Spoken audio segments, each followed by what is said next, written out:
Hello बच्चों, कैसे हो आप लोग। आशा और उम्मीद करता हूँ स्वस्थ होंगे, मस्त होंगे। जहाँ भी होंगे ज़बरदस्त तरीके से आप अपनी तैयारी कर रहे होंगे।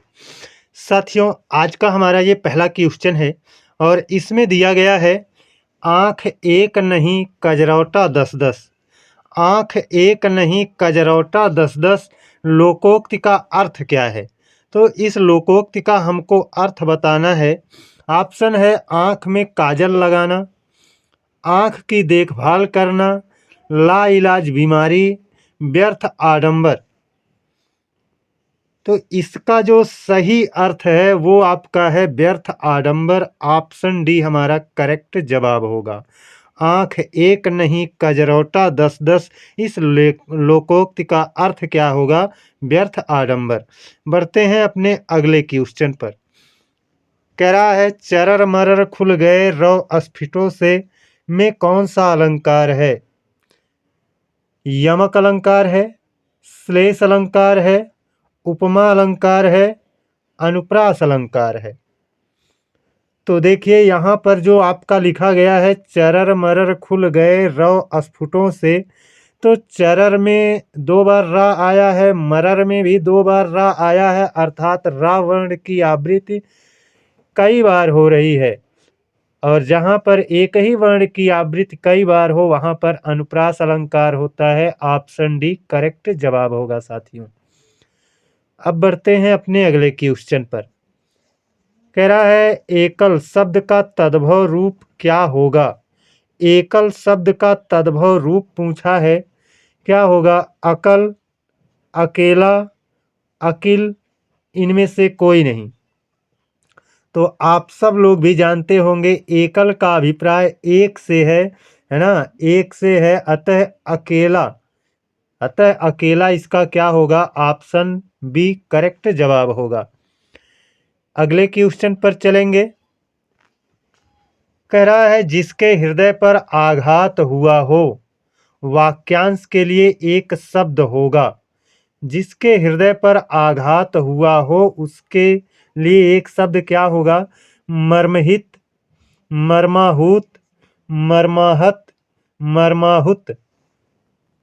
तो इसमें जो सही है वो है आपका ऑप्शन सी मर्माहत।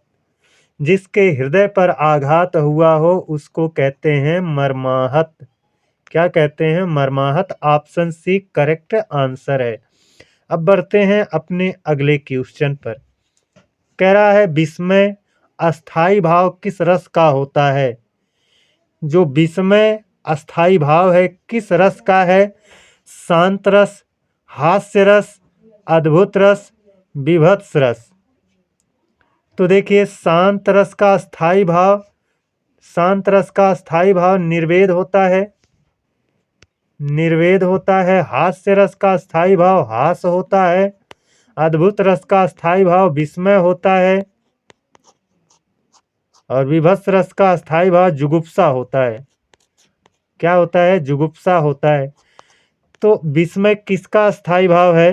तो अद्भुत रस का स्थायी भाव है। ऑप्शन सी हमारा करेक्ट आंसर होगा। बढ़ते हैं अब अपने अगले क्वेश्चन पर। कह रहा है सुरेश बाजार गया है, वाक्य में काल की पहचान करें। सुरेश बाजार गया है, वाक्य में काल की पहचान करना है। अपूर्ण भूत है, सामान्य वर्तमान है, पूर्ण वर्तमान है, संदिग्ध वर्तमान है। तो देखिए यहाँ पर कहा गया सुरेश बाजार गया है। इस है से पता चल रहा है ये तो वर्तमान है। ये क्या है? वर्तमान है। और बाजार गया है यानी जाने का काम पूरा हो चुका है, तो वर्तमान में आपका पूर्ण वर्तमान होगा। पूर्ण वर्तमान आपका ऑप्शन सी करेक्ट जवाब हो जाएगा। पूर्ण वर्तमान। अब बढ़ते हैं अगले क्वेश्चन पर। कह रहा है तरण का पर्यायवाची शब्द है। तरण का पर्यायवाची शब्द क्या होगा? युवती, चंद्रमा, नदी, सूर्य। तो इसका जो सही जवाब है वो है आपका सूर्य। तरण का पर्यायवाची होगा सूर्य। ऑप्शन डी करेक्ट होगा। युवती को तरुणी कहते हैं साथियों। तरुणी कहते हैं, नदी को तटनी कहते हैं, तटनी कहते हैं, और सूर्य को तरण कहते हैं, तरण कहते हैं, है ना। ऑप्शन डी हमारा करेक्ट जवाब है, तरण पर्यायवाची सूर्य का है। अब बढ़ते हैं अपने अगले क्वेश्चन पर। इसमें कह रहा है निम्नलिखित में कौन अब्ज का अनेकार्थी नहीं है। अब्ज का अनेकार्थी नहीं है, यही हमसे पूछा गया है। ऑप्शन ए है चंद्रमा, बी है मेघ, सी है शंख। यहाँ पर शंखा हो गया है, शंखा नहीं शंख होना चाहिए, है ना, शंख। और ऑप्शन डी है कपूर। तो देखिए अब्ज, अब्ज का अनेकार्थी कौन नहीं है। तो अब्ज मतलब पानी में जन्म लेता है जो, है ना, तो वो आपका होता है शंख भी होता है, कपूर होता है, चंद्रमा होता है, मेघ नहीं होगा। अब्ज का अनेकार्थी नहीं है, कौन नहीं है, मेघ नहीं है। ऑप्शन बी आपका करेक्ट जवाब है साथियों। आगे बढ़ते हैं। कह रहा है सेना शब्द में संज्ञा की पहचान करें। सेना शब्द में कौन सी संज्ञा है। समूहवाचक संज्ञा, जातिवाचक संज्ञा, भाववाचक संज्ञा, व्यक्तिवाचक संज्ञा। तो जो सेना है, सैनिकों के एक समूह को कहा जाता है सेना। तो इसमें आपका समूहवाचक संज्ञा होगा साथियों, समूहवाचक संज्ञा होगा। ऑप्शन ए करेक्ट जवाब है। ऐसे ही प्रदर्शनी, ये भी आपका समूहवाचक संज्ञा होता है। मेला, ये भी समूहवाचक संज्ञा होता है। बाजार, बाजार ये भी आपका समूहवाचक संज्ञा होता है। तो सेना में आपका समूहवाचक संज्ञा ऑप्शन ए करेक्ट जवाब है। आगे बढ़ते हैं। कह रहा है रमेश दिल्ली जा रहा है। इस वाक्य में कौन सा कारक निहित है। तो रमेश दिल्ली जा रहा है, इसमें कौन सा कारक है। कर्म कारक, करण कारक, संबंध कारक, अधिकरण कारक।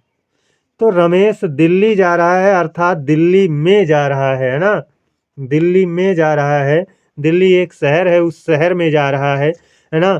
तो यहाँ पर में कारक चिन्ह आपका छुपा हुआ है। और में कारक चिन्ह किसका होता है। कर्ता ने कर्म को किसको करण से साथ द्वारा संप्रदान के लिए अपादान से अलग होने अर्थ में संबंध का की के नानी ने रारी रे अधिकरण में पे पर, है ना। तो अधिकरण कारक होगा। ऑप्शन डी करेक्ट जवाब होगा साथियों। बढ़ते हैं अपने अगले क्वेश्चन पर। कह रहा है शराब शब्द में लिंग की पहचान करें। जो एल्कोहल होता है जिसको शराब कहते हैं, ये पुल्लिंग शब्द है या स्त्रीलिंग शब्द है, इसी की पहचान करना है। तो देखिए पुल्लिंग, स्त्रीलिंग, उभयलिंग इनमें से कोई नहीं। तो शराब जो होता है, शराब पी जाती है ना, शराब पी जाती है। और जाति से पता चल रहा है ये स्त्रीलिंग का शब्द है, स्त्रीलिंग का शब्द है। ऑप्शन बी करेक्ट आंसर होगा साथियों। अब बढ़ते हैं अगले क्वेश्चन पर। कह रहा है कीर का अर्थ देने वाला शब्द है। कीर का अर्थ देने वाला शब्द क्या है। कील है, तोता है, हाथी है, कीड़ा है। बहुत बार ये पूछा गया है। कीर, कीर का अर्थ साथियों होता है तोता। ऑप्शन बी हमारा क्या होगा, करेक्ट जवाब होगा। कीर का अर्थ तोता होता है। बढ़ते हैं अपने अगले क्वेश्चन पर। कह रहा है निम्नलिखित में कौन विशेषण युग्म में नहीं है। विशेषण युग्म कौन सा नहीं है, यही पूछा गया है। हरा पीला दिया है, 2 3 दिया है, छोटा बड़ा दिया है, राम लक्ष्मण दिया है। तो देखिए दोस्तों, रंगों का नाम विशेषण होता है। 2 3 ये भी विशेषण होता है, छोटा बड़ा ये भी विशेषण होता है। व्यक्तियों के नाम को विशेषण नहीं बल्कि क्या कहेंगे, संज्ञा कहेंगे। तो ये आपका ऑप्शन डी विशेषण ना होकर के संज्ञा है, अतः विशेषण नहीं है। तो ऑप्शन डी विशेषण नहीं है, विशेषण नहीं बल्कि क्या है, ये संज्ञा है। बढ़ते हैं अगले क्वेश्चन पर। ये देखिए अपना अगला क्वेश्चन है। इसमें कहा गया है निम्नलिखित में कौन सकर्मक क्रिया है। सकर्मक क्रिया पूछना है, अर्थात ऐसी क्रिया जिसके साथ कर्म लगा हो उसको सकर्मक क्रिया कहते हैं। पीना, दौड़ना, मुस्कुराना, रूठना। तो इन चारों विकल्पों में सकर्मक क्रिया वाला उदाहरण है पीना। पीना ऑप्शन ए हमारा करेक्ट जवाब होगा। बाकी ये दौड़ना, मुस्कुराना, रूठना ये तीनों आपके अकर्मक हैं। ये तीनों ही आपके क्या हैं? अकर्मक हैं। बढ़ते हैं अब अपने अगले क्वेश्चन पर। कह रहा है ला वर्ण प्रयत्न के आधार पर किस प्रकार की ध्वनि है?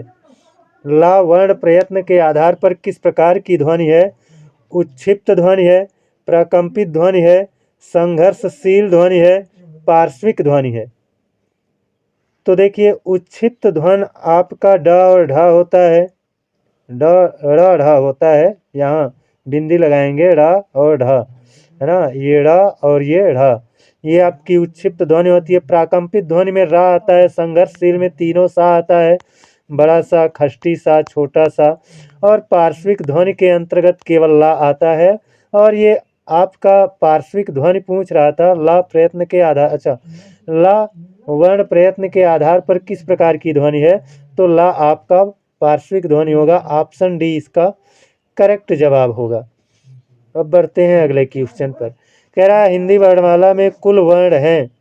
हिंदी वर्णमाला में कुल कितने वर्ण हैं? 54, 53, 52, 49। तो इन चारों विकल्पों में जो सही जवाब है वो है आपका 52। हिंदी वर्णमाला में 52 वर्ण होते हैं टोटल। आपका ऑप्शन सी करेक्ट जवाब हो जाएगा। अब बढ़ते हैं साथियों अपने अगले क्वेश्चन पर। कह रहा है माँ मेरा कल्याण करो, वाक्य में उचित विराम का प्रयोग करें। माँ मेरा कल्याण करो में विराम कौन सा लगेगा? तो देखिए माँ के बाद आपका ऐसे लगेगा, अल्प विराम लगेगा, मेरा कल्याण करो ऐसे आगे रहेगा। तो माँ के बाद अल्प विराम लगा है और अल्प विराम वाला विकल्प कौन सा है? ऑप्शन डी, इसी में अल्प विराम दिया गया है। तो ऑप्शन डी हमारा करेक्ट आंसर है। अब बढ़ते हैं अगले क्वेश्चन पर। इसमें कहा है गुरुदेव शब्द में समास है। गुरुदेव शब्द में समास क्या होगा? अव्ययी भाव, तत्पुरुष, कर्मधारय, बहुब्रीहि।